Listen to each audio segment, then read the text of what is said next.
Quatrième jour, existence du purgatoire, suite. Premier point, témoignage de notre raison.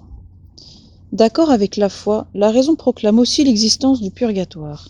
Sa voix nous parle comme l'Église et les Écritures.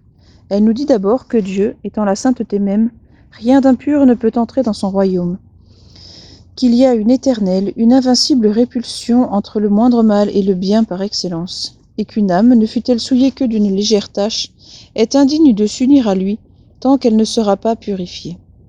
Car, pour la première fois, elle introduirait le péché dans le ciel. « Seigneur, s'écrie le roi prophète, qui habitera votre tabernacle et qui se reposera sur votre montagne sainte? Celui-là seul qui est sans péché et qui possède la perfection de la justice. » La raison nous dit encore que Dieu, étant infiniment juste, exige une réparation, qu'il ne peut pas plus laisser sans punition le plus léger péché, qu'il ne peut laisser sans récompense le plus petit acte de vertu. Donc celui qui n'aura pas réparé ses fautes en ce monde, les réparera infailliblement dans l'autre. Les satisfactions que nous n'aurons pas rendues à la justice de Dieu pendant cette vie, la justice de Dieu se les rendra elle-même après notre mort. Et où se les rendra-t-elle ? Dans le purgatoire.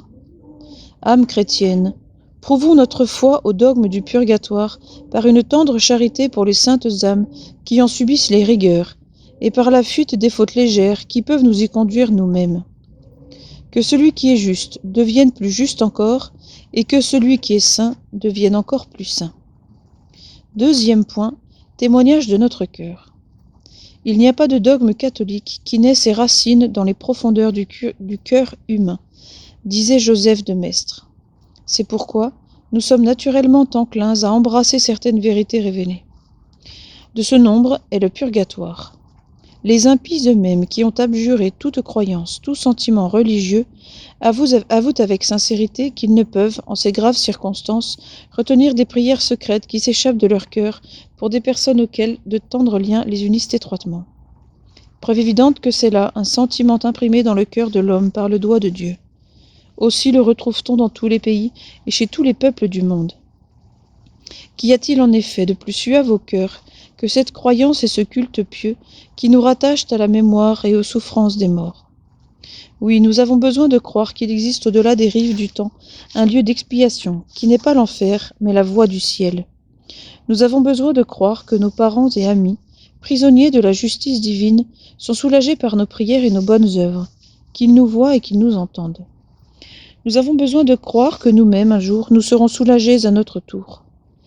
Que cette pensée est douce et consolante. Oh, qu'ils sont à plaindre les protestants, nos frères égarés. Eux, ils n'ont pas la religion du cœur. Ô divine religion catholique, s'écrie un savant prélat, vraie religion du cœur, que j'aime à te voir, écartant ainsi de ta main maternelle le sombre voile de nos deuils, apportant un charme à nos regrets, et jetant des fleurs sur le chemin de nos funérailles. Exemple. Un jeune Écossais luthérien avait un frère unique qui l'aimait tendrement. Hélas, une apoplexie foudroyante le lui enleva subitement au milieu d'une fête mondaine, où l'on ne s'attendait guère à une si lugubre catastrophe.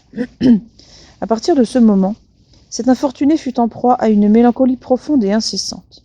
Il pensait constamment à ce passage si brusque d'un festin au redoutable jugement de Dieu. Il craignait que son frère ne fût pas trouvé assez pur pour entrer immédiatement au ciel, et dans sa religion protestante, il ne trouvait pas de lieu intermédiaire entre les parvis célestes et les profondeurs de l'abîme. Pour se distraire, on lui ordonna de voyager, et il vint en France. Il y rencontra un prêtre et lui fit part de son noir chagrin. « Mon ami, lui dit l'homme de Dieu, vous ne trouverez de consolation et d'espérance que dans la religion catholique, qui est si admirablement adaptée aux besoins de l'âme et du cœur. Qui nous dit qu'il y a entre le ciel et l'enfer un lieu intermédiaire où les âmes achèvent de se purifier et où nous pouvons les secourir par nos prières. Vous autres protestants, vous n'avez ni le culte ni les joies de la famille, parce que vous n'avez pas foi au purgatoire. Croyez-moi, faites-vous catholique, alors vous pourrez prier pour votre frère bien-aimé, vous converserez avec lui, vous demanderez pour lui chaque jour le bonheur du ciel. Alors vous respirerez, vous vivrez, vous serez soulagé du poids qui vous oppresse. » Il suivit ce pieux conseil. Il abjura l'hérésie, entra dans le giron de l'église, et, catholique sincère, en le voyant souvent épancher son âme sur le tombeau de son frère. Tant il est vrai que la croyance au purgatoire est un besoin du cœur humain. Prière. Oui, ô mon Dieu, mon cœur avait besoin de croire que la mort n'interrompait pas mes rapports avec ceux dont elle me sépare, que mes prières et mes larmes pouvaient plaider leur cause auprès de votre bonté et hâter l'instant de leur bonheur.